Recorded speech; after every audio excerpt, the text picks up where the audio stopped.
कहते हैं जब मोहब्बत होती है तो जिंदगी खूबसूरत लगने लगती है। लेकिन कोई यह नहीं बताता कि जब वही मोहब्बत धीरे धीरे हाथों से फिसलने लगे तो सांस लेना भी कितना भारी हो जाता है। मेरा नाम अर्नव है और ये कहानी मेरी और मीरा की है। हम दोनों की मुलाकात कॉलेज के आखिरी साल में हुई थी। मीरा, जो बिल्कुल किसी बहती हुई नदी जैसी थी, चुलबुली, हर वक्त मुस्कुराने वाली, और मैं थोड़ा शांत, किताबों में खोया रहने वाला। हम दोनों एक दूसरे से बिल्कुल अलग थे। शायद इसीलिए हमें एक दूसरे से बेपनाह मोहब्बत हो गई। शुरुआत के वो 2 साल जिंदगी के सबसे खूबसूरत साल थे। ऐसा लगता था जैसे वक्त सिर्फ हमारे लिए रुक गया हो। घंटों फोन पर बातें करना, बिना किसी वजह के सड़कों पर घूमना, और एक दूसरे की आंखों में अपने आने वाले कल के सपने देखना। मीरा अक्सर मेरा हाथ पकड़कर कहती थी, अर्नव, चाहे कुछ भी हो जाए, हम कभी एक दूसरे का साथ नहीं छोड़ेंगे ना। और मैं बस मुस्कुरा देता था, उसका हाथ और कसकर पकड़ लेता था। मुझे यकीन था कि हमारा रिश्ता दुनिया की हर ताकत से ज्यादा मजबूत है। लेकिन जिंदगी हमेशा वैसी नहीं रहती जैसी हम सोचते हैं। कॉलेज खत्म हुआ और हम दोनों पर अपनी अपनी जिंदगी बनाने का दबाव बढ़ने लगा।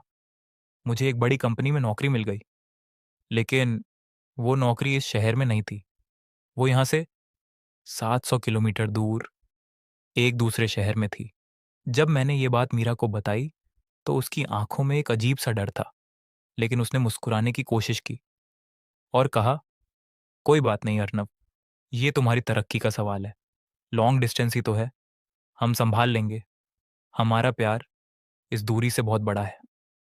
शुरुआत में सब ठीक था। रोज सुबह उसका गुड मॉर्निंग मैसेज आता, रात को घंटों वीडियो कॉल होती।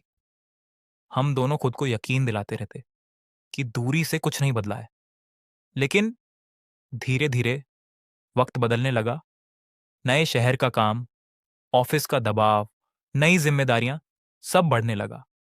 जो बातें पहले घंटों चलती थीं, अब कुछ मिनटों में खत्म हो जाती थीं। कई बार मैं थककर सो जाता और मीरा का कॉल मिस हो जाता। शुरुआत में जो बातें प्यार से शुरू होती थीं, अब शिकायतों में बदलने लगी थीं। तुम्हारे पास अब मेरे लिए वक्त नहीं है अर्नव, मीरा अक्सर भर्राई हुई आवाज में कहती। और मैं अपनी थकान में छिड़कर जवाब देता, मीरा, समझो ना, मैं यहां मजे नहीं कर रहा हूं, काम कर रहा हूं। फिर एक दिन ऐसा आया जब शिकायतें भी खत्म हो गईं और उनकी जगह एक खामोश दूरी ने ले ली। कहते हैं किसी रिश्ते में झगड़ों का खत्म हो जाना इस बात का संकेत होता है कि उम्मीदें टूटने लगी हैं। आज से ठीक एक हफ्ते पहले की बात है। मैं ऑफिस से बहुत थका हुआ अपने कमरे पर लौटा था। दिल बेहद भारी था। मैंने मीरा का नंबर डायल किया। फोन बजता रहा, और आखिरकार उसने फोन उठा लिया। लेकिन दूसरी तरफ सिर्फ उसकी सांसों की आवाज थी। मैंने धीरे से पूछा, मीरा, कैसी हो? कुछ सेकंड तक सिर्फ सन्नाटा था। फिर एक बहुत शांत लेकिन टूटी हुई आवाज सुनाई दी, अर्नव, क्या हम सच में ठीक हैं, या हम सिर्फ ठीक होने का नाटक कर रहे हैं? उसका यह सवाल सीधे मेरे दिल को चीर गया। मेरे पास कोई जवाब नहीं था।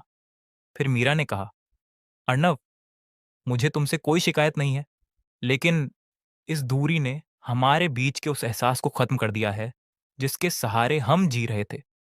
मैं थक गई हूं इस खालीपन से। मुझे लगता है हमें अब रुक जाना चाहिए। रुक जाना चाहिए, ये 3 शब्द मेरे कानों में गूंजते रह गए। ऐसा लगा जैसे पैरों के नीचे की जमीन खिसक गई हो। और इससे पहले कि मैं कुछ कह पाता, मीरा ने फोन काट दिया।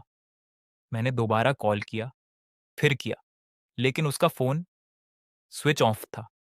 उस अंधेरे कमरे में मैं घंटों अकेला बैठा रहा। 700 किलोमीटर दूर बैठा वो इंसान जो कभी मेरी पूरी दुनिया था, आज मुझसे इतनी दूर हो गया था कि चाहकर भी मैं उसका हाथ नहीं पकड़ सकता था। क्या एक झटके में सब खत्म हो गया, या यह सिर्फ एक नई उलझन की शुरुआत थी? यह जानने के लिए कहानी का अगला भाग जरूर सुनिए।